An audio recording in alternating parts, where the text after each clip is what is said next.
여러분들 빈대떡, 부침개 이런 것들 좋아하시나요?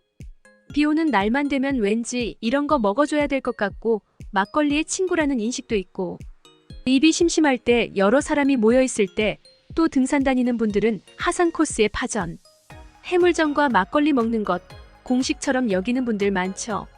사실 빈대떡이나 부침개나 그게 그거 같고 어떤 사람들은 부침개라고 통일하고 어떤 사람들은 빈대떡이라고 통일하고 그냥 간단하게 전 이렇게 말하는 사람도 있고요. 또 지방마다 부르는 이름이 다른 걸로 알고 있습니다. 전부 뭉뚱그려서 조선시대에는 지짐이라는 용어를 쓰기도 했고요. 하지만 조금씩 성격이 다르긴 합니다.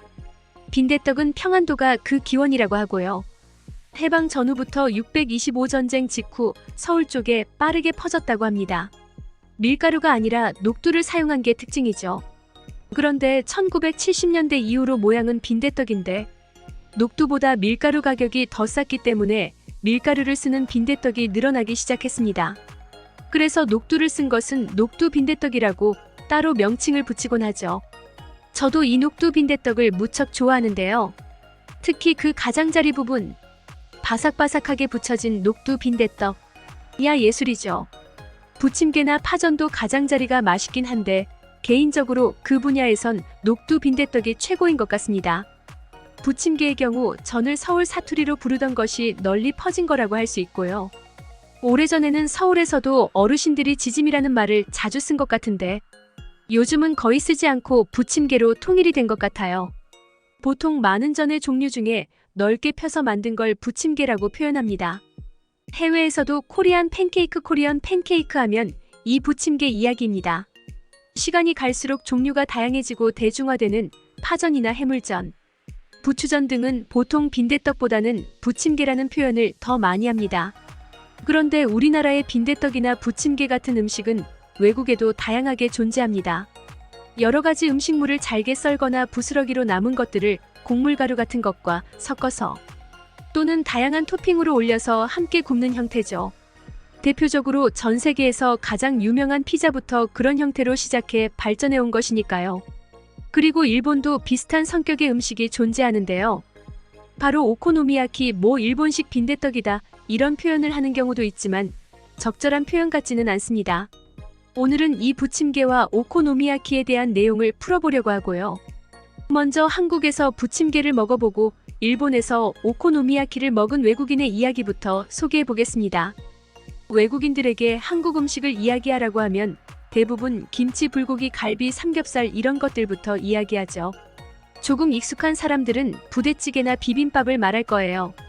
하지만 내게 한국 음식 중 어떤 것이 제일 마음에 드냐고 묻는다면 전 단연 부침개, 빈대떡을 꼽을 거예요. 특히 이건 아무에게도 알려주고 싶지 않지만 말해주는 거예요. 녹두빈대떡과 부침개의 가장자리 부분 이걸 싫어하는 서구권 사람들은 없을 거라 확신합니다. 독특한 크리스피하면서도 아주 살짝 촉촉함을 머금은 느낌 세상 어떤 음식에서도 찾아볼 수 없거든요. 피자와는 전혀 달라요.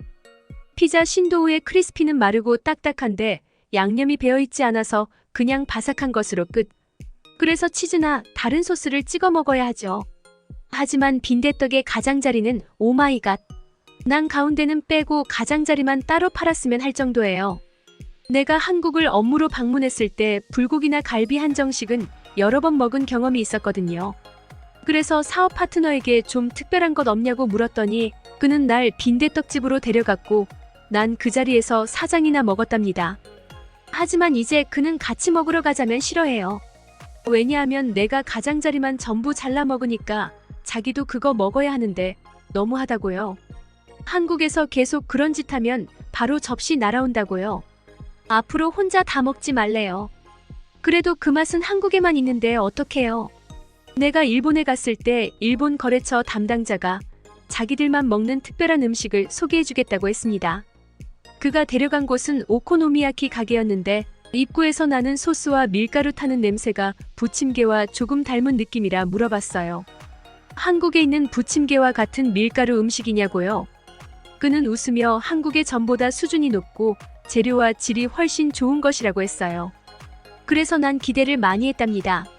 내가 너무 좋아하는 한국 빈대떡보다 더 맛있는 게 나올지도 모른다고 생각했어요. 그런데 가게 점원은 이것저것 재료가 담긴 그릇과 소스를 테이블에 놓고 그냥 가버렸어요. 알고 보니 알아서 구워 먹는 거였죠. 난 당황스러웠지만 거래처 담당자는 자기가 구워줄 테니 맛을 보라고 했습니다. 돼지고기를 비롯해 여러 가지 재료를 넣고 철판 위에서 주걱으로 이리저리 열심히 굽는 모습을 보니 한국의 부침개와 좀 비슷하지만 소스 냄새가 너무 강해서 살짝 거부감도 들었어요. 그렇게 다 구워진 것을 주걱으로 잘라 내게 밀어주더군요. 그래서 입으로 가져간 순간 난 바로 인상을 찡그렸답니다. 바삭바삭한 느낌은 없고 덜 익은 부침개 같은 식감, 코를 찌르는 소스 냄새, 너무 달고 너무 짠맛의 돼지고기 맛, 오징어 맛, 새우 맛이 따로 노는 느낌? 한 입 먹고 더 먹고 싶지 않아서 말했죠. 내 입맛엔 전혀 안 맞아요. 한국식 부침개처럼 바삭하고 복합적인 맛인 줄 알았는데 라고 했지요. 그랬더니 그는 내게 당신은 외국인이라 이 맛을 모르는 걸 이해합니다. 이런 식으로 웃으면서 말했어요. 자랑은 아니지만 난 일본인들보다 미각이 뛰어나다고 생각해요. 일본인들이 말하는 회의 미묘한 맛내가 더 잘 구분했어요. 그래서 일본인들도 놀란 적이 있습니다. 게다가 난 튀김의 재료가 어떤 생선인지 일본인들도 구분 못하는 생선까지 다 맞춘다고요.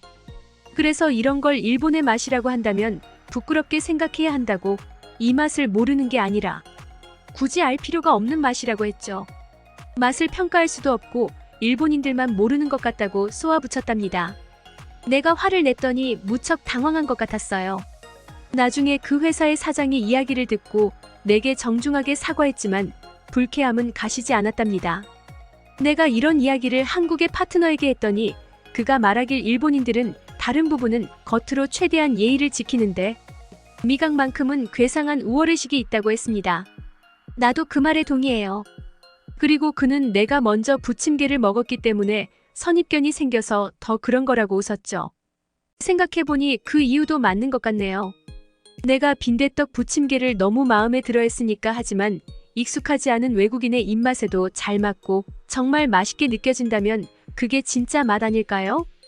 꼭 그 맛에 대해 억지로 공부해야 하고 한참 익숙해져야 알 수 있는 맛이라면 난 굳이 알고 싶지 않아요. 세상에 맛있는 것은 얼마든지 많으니까요.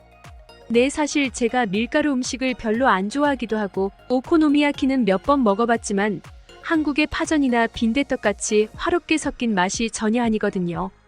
단맛 짠맛이 너무 강하고 들어가는 재료들이 밀가루랑 섞이는 게 아니라 따로 노는 느낌.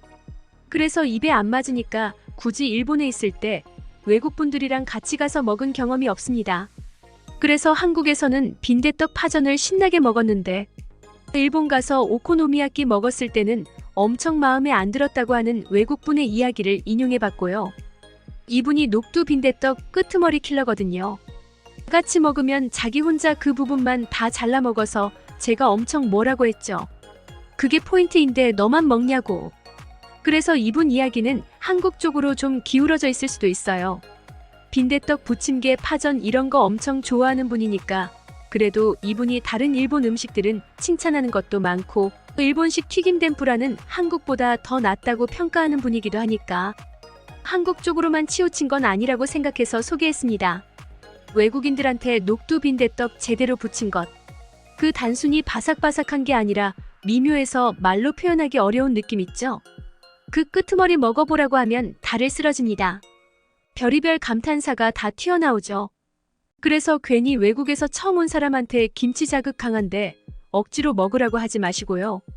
고기 구워 먹고 아니면 한정식 이런 것보다 그냥 파전 잘하는 집, 녹두 빈대떡 잘하는 집 가서 가장자리 더 바삭하게 잘 구워달라고 부탁하는 게 낫습니다.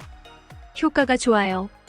왜냐하면 파전은 밀가루 베이스니까 녹두 빈대떡도 거부감이 훨씬 없어서 외국인들이 먹기 편해요. 그렇기 때문에 그거 먹어본 사람들은 오코노미야끼 먹으면 뭔가 덜 익은 것 같고 물컹거리고 흐물흐물한데 들어간 재료도 따로 노는 느낌이고 이질적일 수밖에 없죠. 이 오코노미야키는 한국의 부침개, 전처럼 지역마다 지방마다 넣는 재료와 만드는 법이 천차만별이라 사실 정해진 게 없다고 할 수 있습니다. 애초에 이름부터 오코노미, 이건 취향, 좋아하는 것 이런 뜻이에요.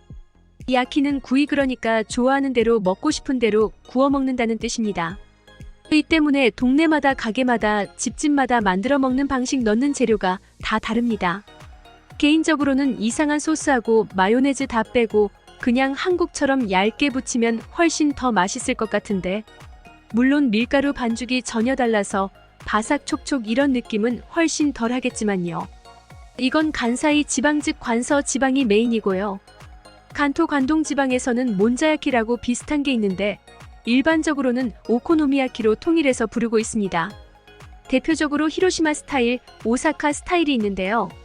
히로시마는 밀가루를 아래에 깔고 토핑을 다양하게 위에 쌓은 다음에 구우면서 계란을 입히는 방식. 오사카 쪽은 재료를 섞은 다음에 모양에 맞춰서 굽는 방식이긴 한데 동네마다 다 달라서 분류만 저렇게 합니다. 보통 밀가루에 가스오붓이나 조미료로 간을 한 다음에 돼지고기, 오징어 같은 해산물, 각종 야채, 양배추, 계란 이런 것들을 적당히 넣어서 굽는 건데요.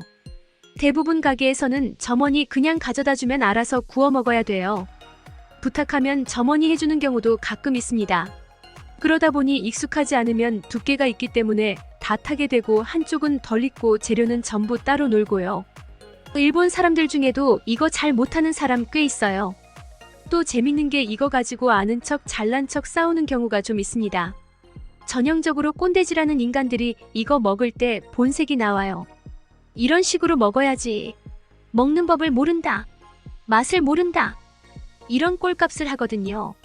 자기 감정 잘 표현 안 하는 일본 사람들이 여기에 대해서는 논쟁을 자주 합니다. 자기가 먹는 게 서로 낫다고요. 그런데 제가 먹어봤을 때는 누가 만들 건 그냥 다 덜 익은 것 같고 달고 짜고 소스 맛만 강하게 나고 느끼하고 뭔가 안 어울리는 두꺼운 부침개 같거든요. 거기서 거기인데 뭘 가지고 싸우는지 모르겠어요. 평소에 일본인들이 그렇게 정열적으로 자기 의견 드러내면서 주장을 안 하는데 이건 누가 만든 게 더 맛있냐고. 뭐가 더 맛있긴 개뿔 그래서 둘 다 더럽게 맛없다고 그랬죠. 근데 이러면 공식처럼 나오는 소리 있어요. 외국인. 의라 그 맛을 모른다고 그런 멍멍이 소리를 하길래 바삭한 맛도 없고 식감도 더럽고 물컹물컹한데 재료는 따로 놀고 너네들 미각은 더 변태적인 맛을 찾는 거냐? 그렇게 대놓고 뭐라 한 다음에 며칠 뒤에 한국 교포가 하는 파전 잘하는 집에 데리고 갔죠. 가서 바삭한 끄트머리 먹어보라고 했더니 야바이 죽이네. 스고쿠 오마이 너무 맛있다. 뭐 이러고 자빠졌어요. 그런 주제에 미각이니 뭐니 맛을 모르니 그러니까 제가 비판하고 후두려 패는 거죠. 골 때리는 건 오사카에서는 이 오코노미야키를 가지고 밥 반찬으로 먹어요. 오코노미야키 정식이라고 해서요. 솔직히 제가 먹는 것 자체에 대해서 뭐라 잘 안 하는데 그건 보기만 해도 니글거리는 건 사실이에요. 도쿄에서도 오사카 사람들이 오코노미야키를 밥 반찬으로 먹는 걸 보면 흉보고 비웃고 그러는데 외국인들이 보면 식욕 떨어지죠. 아무리 취향이라도 존중할 게 있죠. 피자에 밥 먹고 부침개에 밥 비벼 먹는다고 생각해보세요. 아니면 콜라에 밥 말아 먹거나 어느 정도 선은 벗어나지 말아야죠. 그리고 앞서 언급한 몬자야키 이건 관동지방. 특히 도쿄를 중심으로 많이 먹는데 차이는 전분이 많이 들어가서인지 더 묽어요. 그래서 구울 때 더 퍼지고 더 흐물흐물합니다. 그런데 이건 다 구워놓으면 모양이 가관이에요. 구워놓은 걸 펴놓고선 작은 쇠주걱 가지고 한 입 크기로 잘라 먹는데 진짜 먹기 싫게 생겼어요. 만들다 맛 느낌에 걸쭉해서 딱 5바이트한 것 붙여놓은 느낌이거든요. 실제 오사카에서는 몬자야키를 게로구토야키 즉 구토구이라고 부릅니다. 근데 개인적으로 오코노미야키보다 몬자야키가 맛은 좀 나은 것 같아요. 왠지 철판 볶음밥 비슷하게 아래는 좀 타고 위에는 끈적거리고 이런 느낌입니다. 일본인들이 좋아하는 토로토로 33 식감이 있는데 끈적거리고 미끈거리는 반 액체 상태, 끈적거리고 미끈거리는 반액체 상태. 참말을 간 것이나 날계란 같은 느낌이죠. 대놓고 말하면 오바이트 같은 식감 그런 것 때문에 도쿄에서는 굉장히 많이 먹어요. 문제는 보면 입맛이 확 달아난다는 것. 그래서 개인적으로 한국 분들은 돈 없으면 집에 가서 빈대떡이 아니고 돈이 있어도 빈대떡 드시는 게 나을 것 같습니다. 네, 오늘은 의외로 외국인들이 특히 마음에 들어하는 빈대떡과 부침개 그리고 오코노미야키와 관련된 이야기를 언급해봤는데요. 분명히 말하지만 오코노미야키 자체를 비판하는 게 아닙니다. 그동안 제 영상에서 음식 자체를 비판한 일은 없어요. 그냥 그게 마음에 들면 먹는 거고 내가 입맛에 안 맞는다고 그런 걸 먹냐? 이런 소리 하면 안 되는 겁니다. 그냥 각자 알아서 할 일이죠. 덜 익은 부침개 느낌이 좋으면 먹는 거고 단맛 짠맛 강한 것 좋아하는 사람은 먹는 거고요. 또 재료 하나하나 따로 노는 느낌을 좋아하면 먹는 거고요. 제가 비판하고 후드려 패는 건 일관성을 지킵니다. 바로 미각에 대해 제대로 모르거나 왜곡된 시선 가짜는 우월의식 한마디로 꼴값 떠는 걸 비판하는 거죠. 라멘도 그렇고 고기 굽는 법도 그렇고 오코노미야키 굽는 법이나 먹는 법이나 좋아서 먹을 거면 먹으라 이거예요. 먹는 법을 모른다. 제대로 안 먹어서 맛을 모른다. 이런 족보도 없는 규칙을 떠드니까 미각이 둔해서 모르는 거라니. 일본의 미각은 외국인이 이해할 수 없는 거라느니 이런 근본 없는 머저리 같은 짓은 사정없이 까줘야죠. 안 그렇습니까? 항상 일관되게 말씀드리지만 맛의 기준은 여러분의 코와 혀. 누구에게도 강요하지 말고 누구의 말도 내 혀를 대신하지 맙시다. 의인의 미각은 나의 혀를 대신해 줄 수 없습니다. 적어도 미각에서 많은 여러분들의 자존감을 지키세요. 영상이 재미있으셨다면 구독과 좋아요 부탁드리고요. 듣기 주셔서 감사합니다. 오늘의 영상은 이게 전부입니다. 모두가 건강하길 바랍니다.